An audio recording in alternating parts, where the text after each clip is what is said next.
بسم اللہ الرحمن الرحیم، اللہ کے نام سے جو رحمان اور رحیم ہے۔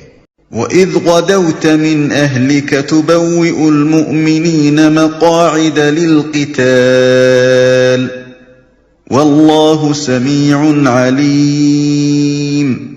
اے پیغمبر، مسلمانوں کے سامنے اس موقع کا ذکر کرو جب تم صبح سویرے اپنے گھر سے نکلے تھے اور احد کے میدان میں مسلمانوں کو جنگ کے لیے جا بجا مامور کر رہے تھے۔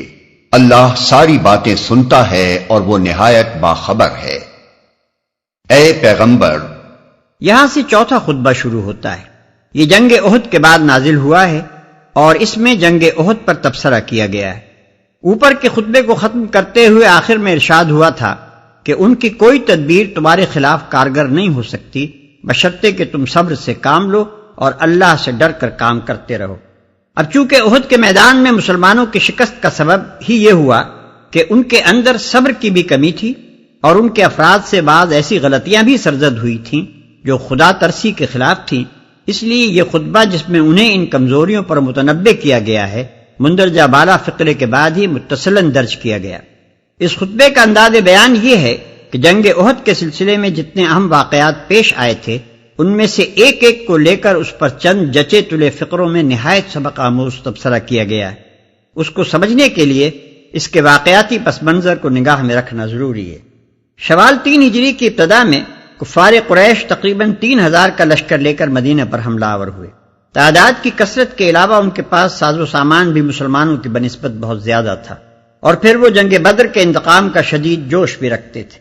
نبی صلی اللہ علیہ وسلم اور تجربہ کار صحابہ کی رائے یہ تھی کہ مدینہ میں محصور ہو کر مدافعت کی جائے، مگر چند نوجوانوں نے جو شہادت کے شوق سے بےتاب تھے اور جنہیں بدر کی جنگ میں شریک ہونے کا موقع نہ ملا تھا، باہر نکل کر لڑنے پر اصرار کیا۔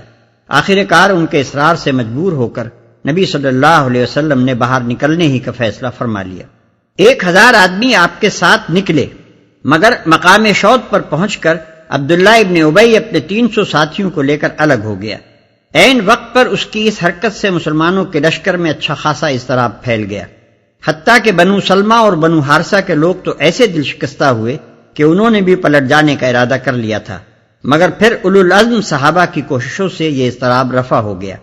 ان باقی ماندہ 700 آدمیوں کے ساتھ نبی صلی اللہ علیہ وسلم آگے بڑھے اور احد کی پہاڑی کے دامن میں مدینہ سے تقریباً 4 میل کے فاصلے پر اپنی فوج کو اس طرح سفارا کیا کہ پہاڑ پشت پر تھا اور قریش کا لشکر سامنے۔ پہلو میں صرف ایک درہ ایسا تھا جس سے اچانک حملے کا خطرہ ہو سکتا تھا۔ وہاں آپ نے عبداللہ بن جبیر رضی اللہ عنہ کی زیر قیادت 50 تیر انداز بٹھا دیے اور ان کو تاکید کر دی کہ کسی کو ہمارے قریب نہ پھٹکنے دینا، کسی حال میں یہاں سے نہ ہٹنا۔ اگر تم دیکھو کہ ہماری بوٹیاں پرندے نوچے لیے جاتے ہیں تب بھی تم اس جگہ سے نہ ٹلنا۔ اس کے بعد جنگ شروع ہوئی۔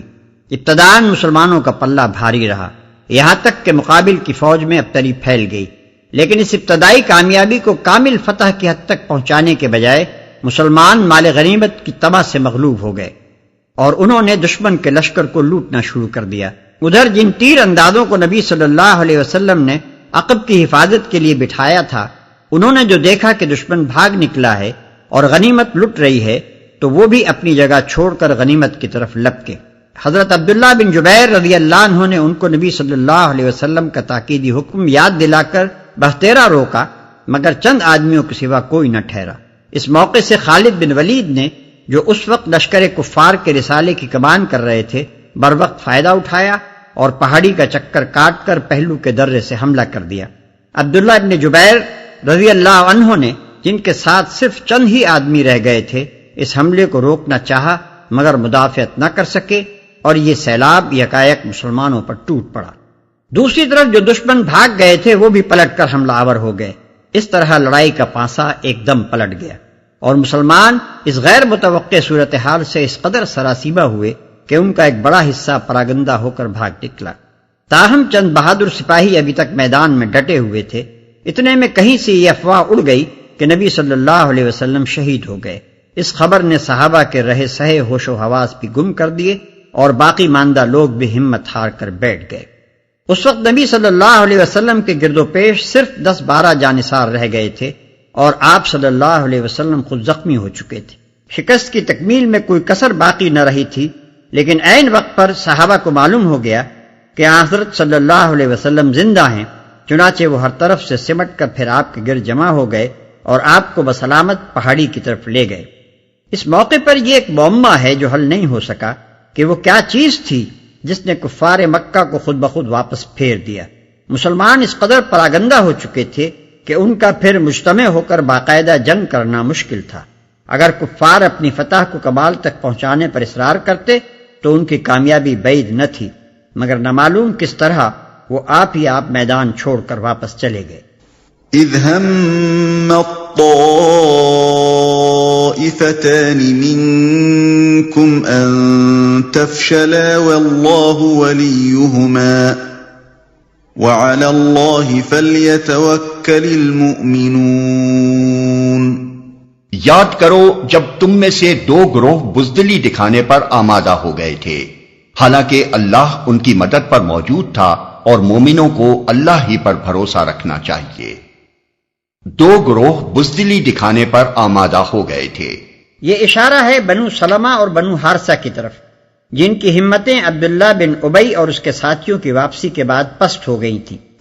وَلَقَدْ نَصَرَكُمُ اللَّهُ بِبَدْرٍ وَأَنْتُمْ أَذِلَّةٌ فَاتَّقُوا اللَّهَ لَعَلَّكُمْ تَشْكُرُونَ۔ آخر اس سے پہلے جنگ بدر میں اللہ تمہاری مدد کر چکا تھا، حالانکہ اس وقت تم بہت کمزور تھے، لہذا تم کو چاہیے کہ اللہ کی ناشکری سے بچو۔ امید ہے کہ اب تم شکر گزار بنو گے۔ اذ تقول للمؤمنین ألن يكفيكم أن يمدكم ربكم ب3,000 من الملائكة منزلین۔ یاد کرو جب تم مومنوں سے کہہ رہے تھے کیا تمہارے لیے یہ بات کافی نہیں کہ اللہ 3,000 فرشتے اتار کر تمہاری مدد کرے۔ مسلمانوں نے جب دیکھا کہ ایک طرف دشمن 3,000 ہیں اور ہمارے 1,000 میں سے بھی 300 الگ ہو گئے ہیں تو ان کے دل ٹوٹنے لگے۔ اس وقت نبی صلی اللہ علیہ وسلم نے ان سے یہ الفاظ کہے تھے، بَلَىٰ إِن تَصْبِرُوا وَتَتَّقُوا وَيَأْتُوكُم مِّن فَوْرِهِمْ هَٰذَا يُمْدِدْكُمْ رَبُّكُم ب5,000 من الْمَلَائِكَةِ مُسَوِّمِينَ۔ بے شک اگر تم صبر کرو اور خدا سے ڈرتے ہوئے کام کرو تو جس آن دشمن تمہارے اوپر چڑھ کر آئیں گے اسی آن تمہارا رب 3,000 نہیں 5,000 صاحب نشان فرشتوں سے تمہاری مدد کرے گا۔ وَمَا جَعَلَهُ اللَّهُ إِلَّا بُشْرَىٰ لَكُمْ وَلِتَطْمَئِنَّ قُلُوبُكُم بِهِ وَمَا النَّصْرُ إِلَّا مِنْ عِندِ اللَّهِ الْعَزِيزِ الْحَكِيمِ۔ یہ بات اللہ نے تمہیں اس لیے بتا دی ہے کہ تم خوش ہو جاؤ اور تمہارے دل مطمئن ہو جائیں۔ فتح و نصرت جو کچھ بھی ہے اللہ کی طرف سے ہے جو بڑی قوت والا اور دانا و بینا ہے۔ لِيَقْطَعَ طَرَفًا مِّنَ الَّذِينَ كَفَرُوا أَوْ يَكْبِتَهُمْ فَيَنقَلِبُوا خَائِبِينَ۔ اور یہ مدد وہ تمہیں اس لیے دے گا تاکہ کفر کی راہ چلنے والوں کا ایک بازو کاٹ دے یا ان کو ایسی ذلیل شکست دے کہ وہ نامرادی کے ساتھ پسپا ہو جائیں۔ لَيْسَ لَكَ مِنَ الْأَمْرِ شَيْءٌ أَوْ يَتُوبَ عَلَيْهِمْ أَوْ يُعَذِّبَهُمْ فَإِنَّهُمْ ظَالِمُونَ۔ اے پیغمبر فیصلے کے اختیارات میں تمہارا کوئی حصہ نہیں، اللہ کو اختیار ہے چاہے انہیں معاف کرے چاہے سزا دے کیونکہ وہ ظالم ہیں۔ وَلِلَّهِ مَا فِي السَّمَاوَاتِ وَمَا فِي الْأَرْضِ يَغْفِرُ لِمَن يَشَاءُ وَيُعَذِّبُ مَن يَشَاءُ واللہ غفور رحیم۔ زمین اور آسمانوں میں جو کچھ ہے اس کا مالک اللہ ہے، جس کو چاہے بخش دے اور جس کو چاہے عذاب دے، وہ معاف کرنے والا اور رحیم ہے۔ نبی صلی اللہ علیہ وسلم جب زخمی ہوئے تو آپ کے منہ سے کفار کے حق میں بد دعا نکل گئی، اور آپ نے فرمایا کہ وہ قوم کیسے فلاح پا سکتی ہے جو اپنے نبی کو زخمی کرے۔